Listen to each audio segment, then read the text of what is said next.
Assalamu alaikum. How are you, students? I am Iram Khan and I'm going to teach you Oxford Modern English Book 5. Today we are going to read a very nice, beautiful poem about nature. It's Stopping by the Woods in a Snowy Evening. It's written by Robert Frost. He's a very famous American poet. So let's start reading. The lesson is stopping by the woods on a snowy evening. एक शाम जिसमें बर्फ़बारी हो रही थी, वहाँ पर जो शायर है वो रुक गया था. वुड्स कहते हैं जंगलात को. जंगलात में वो रुक गया था, तो उसके ऊपर उसने एक पोएम लिखी, बहुत खूबसूरत और बहुत ही ज़बरदस्त, नेचर से करीब, नेचर को प्रेज़ करने वाली पोएट. ये जो रॉबर्ट फ्रॉस्ट है, ये फेमस है इन चीज़ों के लिए कि ही ऑलवेज प्रेज द नेचर. अक्सर हमारे इर्द गिर्द भी बहुत सी चीज़ें हो रही होती हैं, बहुत से काम हो रहे होते हैं, लेकिन हमारे पास टाइम ही नहीं होता कि हम बैठें और नेचर को एंजॉय करें. तो जब हम कहीं छुट्टियों पे बाहर जाते हैं, पहाड़ी इलाकों पे जाते हैं, तो वो हमें क्यों अच्छे लगते हैं? क्योंकि हमारे पास टाइम होता है उस नेचर को एंजॉय करने के लिए. वैसे हमारे इर्द गिर्द भी बहुत सी चीज़ें हैं, लेकिन हमारे पास टाइम नहीं होता है. सुबह उठना है, स्कूल जाना है, घर आना है, ट्यूशन जानी है, तो ये हमारा एक रूटीन बना हुआ है, जिसकी वजह से हम लोग काम ही नहीं, ये देख ही नहीं सकते कि नेचर में हमारे साथ क्या है. तो ये भी अपने इसी तरह मसरूफ़ ज़िंदगी में बता रहा है कि जिस तरह मैं एक जगह से गुज़र रहा था और उस जगह से गुज़रते हुए तो मैंने देखा कि इतनी खूबसूरत बर्फ़ पड़ी हुई है और पूरा जो मंज़र है वो पूरा वाइट हुआ हुआ, सफ़ेद हुआ हुआ है और बिल्कुल खामोशी है. क्योंकि जब सर्दियाँ होती हैं तो बिल्कुल चहल पहल जानवरों की सब रुक जाती है. तो वो इस चीज़ को एंजॉय कर रहा है, इस खामोशी को बिल्कुल जो है वो एकदम से सारी जो वो है, जो उस टाइम वो जो टाइम है वो उसके लिए जो है वो रुक गया है. वो इस चीज़ को एंजॉय कर रहा है और वो एंजॉय करना चाह रहा है, लेकिन क्या है कि उसने क्योंकि बहुत दूर जाना है, वो सफ़र में है, तो वहाँ पे खड़े होके उस चीज़ को ज़्यादा देर तक नहीं देख सकता. So let's start the poem. Whose woods these are? I think I know. His house is in the village though. He will not see me stopping here to watch his woods fill up with snow. वो कह रहा है कि ये किसके हैं, ये किसके जंगलात हैं, ये किसके वुड्स हैं, कौन है वो शख्स. मेरा ख़्याल है कि मैं उसको जानता हूँ, उसका घर जो है वो करीबी गांव में है, लेकिन क्या वो मुझे देख रहा होगा? मेरा नहीं ख्याल वो मुझे देख रहा होगा कि मैं यहाँ पे रुका हुआ हूँ उसके जंगलात में और मैं यहाँ पे देख रहा हूँ जो सारे जंगलात जो कि अब इस वक्त बर्फ़ से ढक गए हैं. My little horse must think it queer to stop without a farmhouse near, between the woods and frozen lake, the darkest evening of the year. जो उनका जो हॉर्स है, वो जो उसका घोड़ा है, वो थोड़ा सा उसको स्ट्रेंज फील हुआ है. Why he feel strange? Because there is no farm house near and there is no place where they can feel secure.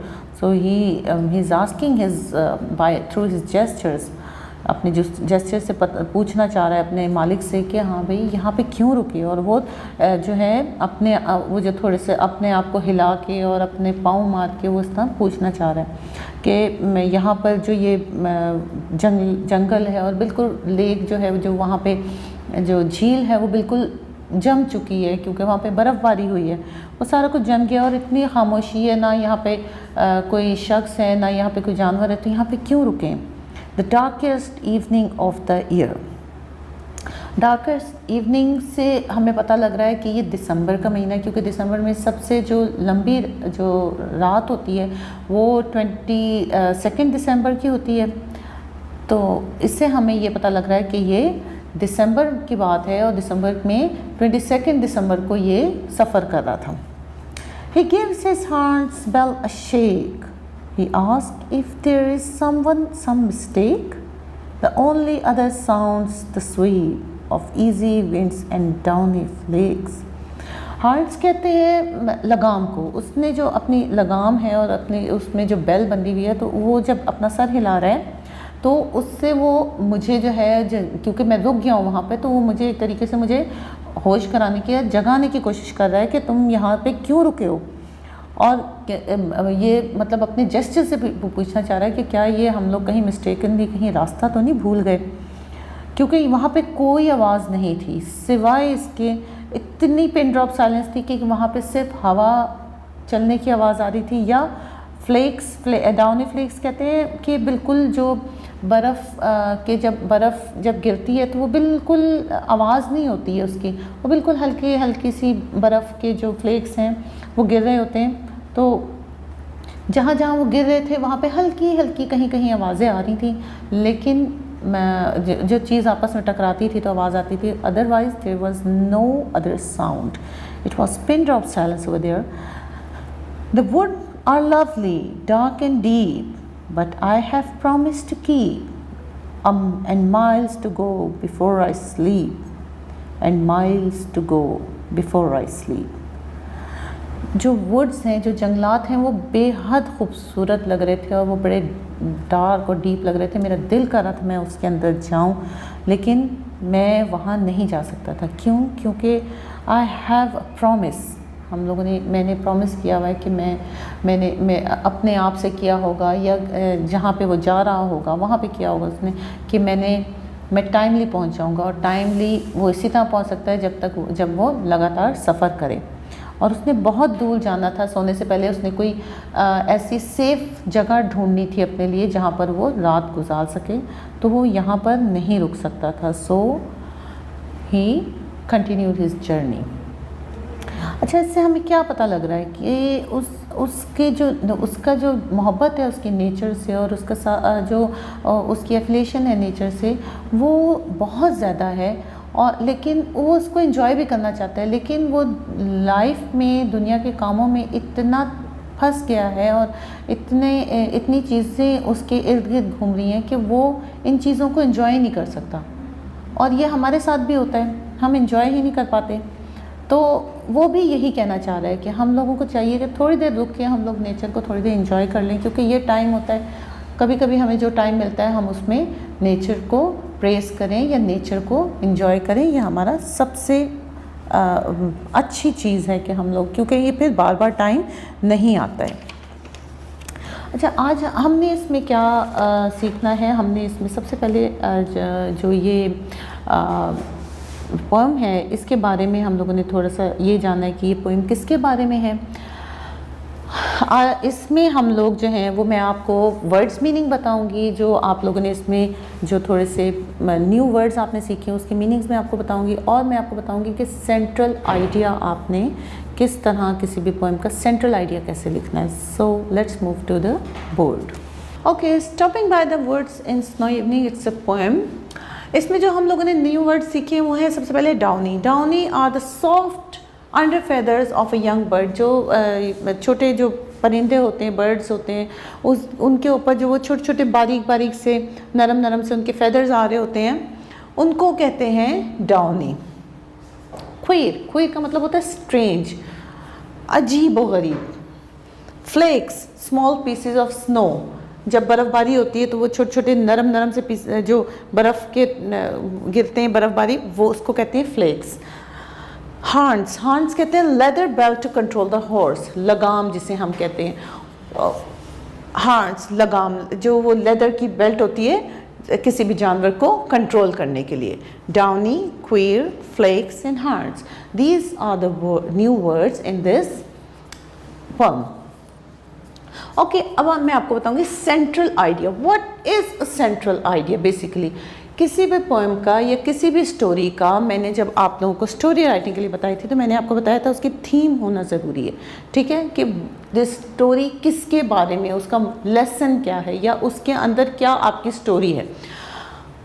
Central idea is what the text mainly about, कि किस बारे में है वो text. आप जो भी टेक्स्ट या जो भी स्टोरी है, जो भी पोएम लिखने जा रहे हैं, वो किस चीज़ के बारे में है, वो कहलाता है सेंट्रल आइडिया। आपके पास अगर सेंट्रल आइडिया नहीं होगा तो आप पोएम नहीं लिख सकेंगे। आपने लेट्स सपोज आपने अगर कोई स्टोरी लिखनी है या कोई पोएम लिखनी है तो आप लिखेंगे, हम एक स्टोरी लिखते हैं।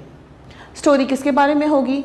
स्टोरी होगी जी एक डॉग के बारे में होगी, और वो जो डॉग है वो मेरी गली में रहता होगा और उसको मैं जो हूँ वो क्योंकि उसको जो है वो ज़ख्मी होगा तो मैं उसको क्योर करती हूँ या मैं उसको फर्स्ट एड देती हूँ। अब ये आपका सेंट्रल आइडिया हो गया। अब आपने इसके ऊपर स्टोरी क्रिएट की, आपके पास एक थीम आ गई, एक सेंट्रल आइडिया आ गया, दैट्स कॉल्ड, जो जिसके इर्द गिर्द स्टोरी रिवॉल्व करती है।